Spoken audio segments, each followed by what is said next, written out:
Our very own John Steckler with the classification Business Consultants and Services will come to the podium now to share insights he's gained about our member, Bob Johnson. Thank you for that rousing round of applause, fellow Rotarians. Let's wake you all up out there. I know it's chicken once again, but come on, let's get alive. Fellow Rotarians, honored guests, both here in the room and a lot of you on the Zoom, our Rotary Spotlight Member of the Month for April, he brings proof to that old adage, do what you love for a living and you will never work a day in your life. Or in our member's case, you look like you never worked a day in your life. He looks great. His name is Robert Johnson, but we'll call him Bob because that's what his friends call him. His classification is healthcare, and he is our Rotary Spotlight Member of the Month for April 2022. How does this thing work? There we go. Bob was born right here in Seattle, Virginia Mason. He joined his older sister Ann, and together they completed the family of Doris and Bob Johnson. Now, Doris was a homemaker who later went on to become a docent at the Seattle Art Museum. Bob's father, Bob Sr., was a dentist. And it was Bob Sr. who came out from Michigan to start the Oral Surgery Center here at the University of Washington Hospital. But we're going to do a lot more on this dentistry thing later. Let's focus on our Spotlight member, Bob Jr. Bob grew up in the Sandpoint area, going to View Ridge Elementary and eventually to Lakeside High School. I asked him, hey, what did you enjoy most about Lakeside High School? And he said the best part was that he got to rekindle a childhood friendship with his buddy Jim McCurdy, who went on to become a lifelong friend, a fraternity brother, a best man at his wedding, a fellow Seattle Rotary member, and Jim is here today to celebrate and support his friend's Spotlight recognition. Thank you for being here, Jim. After high school, Bob went on to the University of Washington to pursue an undergraduate degree in sociology. Now, although he graduated with a four-year undergraduate degree, it's quite different from the four-year undergraduate degree most of us achieve. Now, Bob knew without a doubt he wanted to be a dentist. So his coursework included all those science requirements for pre-med. This includes, 2 years of chemistry, 2 years of biology, more and more and more and more and more. So a lot heavier load than most of us are used to. But first, before you can apply, you have to take the dental aptitude test. Now, am I the first one here? I've never heard of such a thing as a dental aptitude test. Yeah, you gotta wonder, what the heck are the questions like on a dental aptitude test to see if you got the aptitude to be a dentist, you know? Like, I don't know, do you like other people's spittle? Do you understand when they mumble? Do you look good in white? I have no idea, but whatever they were, well, he passed with flying colors. He got accepted into the number 3 dental school in the country, the University of Washington. Bob enrolled and completed another 4 years of schooling, graduating from the University of Washington School of Dentistry in June of 1983 with 100 other eager young dentists. If you have trouble spotting Bob, I've circled him here, but he's also one of the 6 men out of a class of 100 that did not have a 1983 mustache. So, also helps. Either way, you can find him. There he is.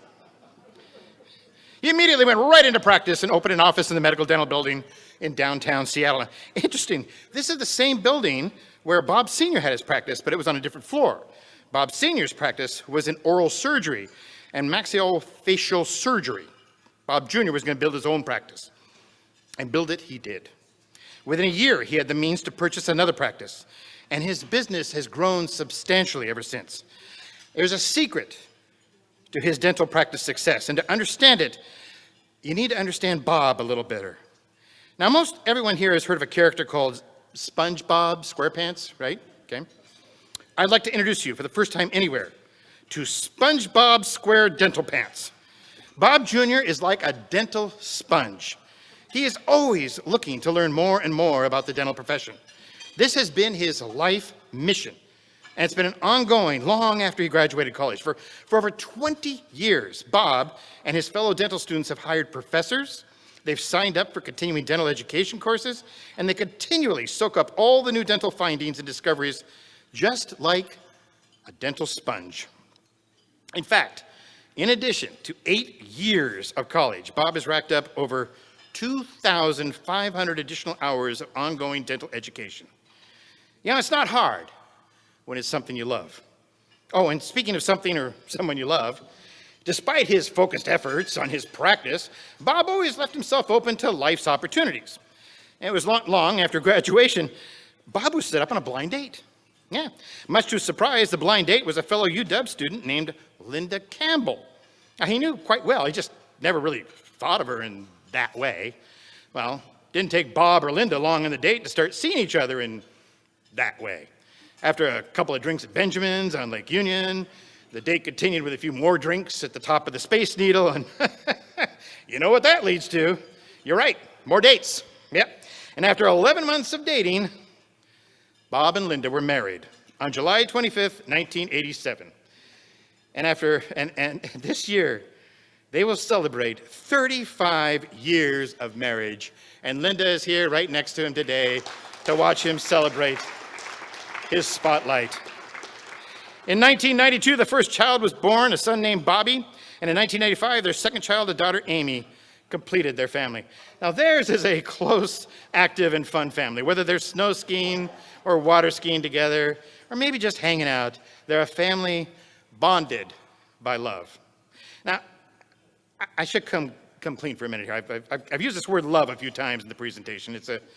It's a strong and somewhat eerie component to Bob's life. I asked him, why did you choose to become a dentist? Was there, family pressure? And he said, no, I became a dentist because I love dentistry. In fact, the love of dentistry runs in my family.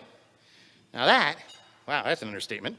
There's something in the Johnson family gene pool that crosses over generations and pulls them into this profession. For example, I've already told you that Bob Sr. was a dentist and started the Oral Surgery Center at the University of Washington.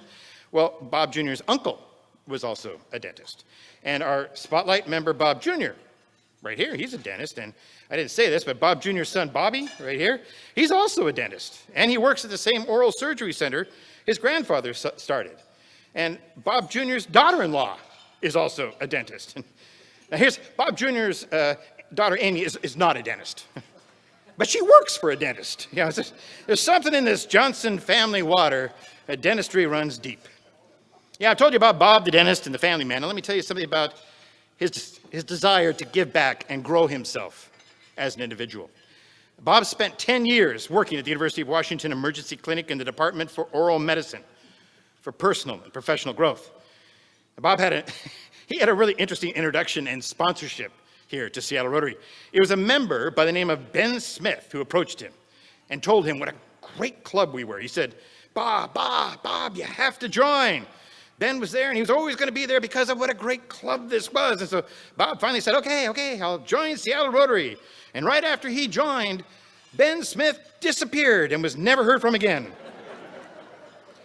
That was 28 years ago, and if anyone has any information on Ben, please reach out to Bob. He'd love to know whatever happened to him.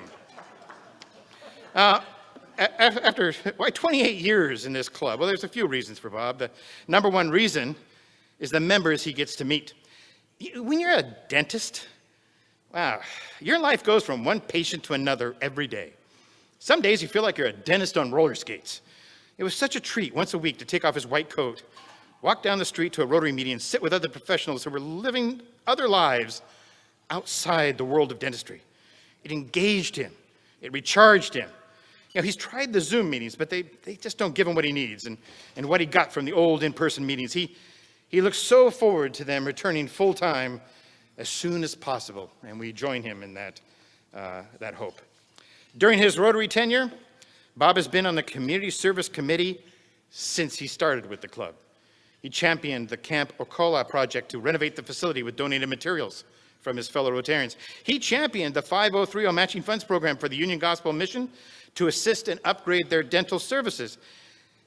Great story. Every year, he has taken an underprivileged child Christmas shopping. It's the Rotary project championed by Joel Farrell.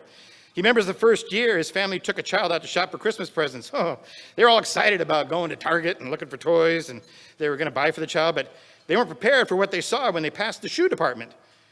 And the child's eyes widened with excitement at the possibility of getting a brand new pair of shoes that fit. This was something the child had never experienced before in their life. And as I mentioned, Bob has always included his whole family every year on this opportunity to share. I have to be honest, Bob has not lived a great life.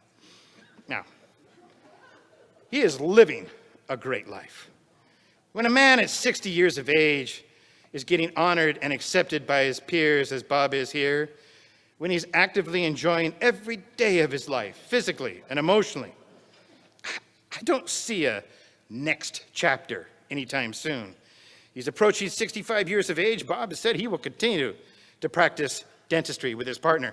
Bob will continue to enjoy life with all of its active physical joy every day. And Bob will continue to love his family, and especially his partner of 35 years, his wife, Linda. And most of all, Bob will continue to do what he loves, being the best at what you do. So fellow Rotarians, our April 2022 Rotary Spotlight Member of the Month, let's celebrate Bob Johnson, Classification Healthcare. Bob, please stand up.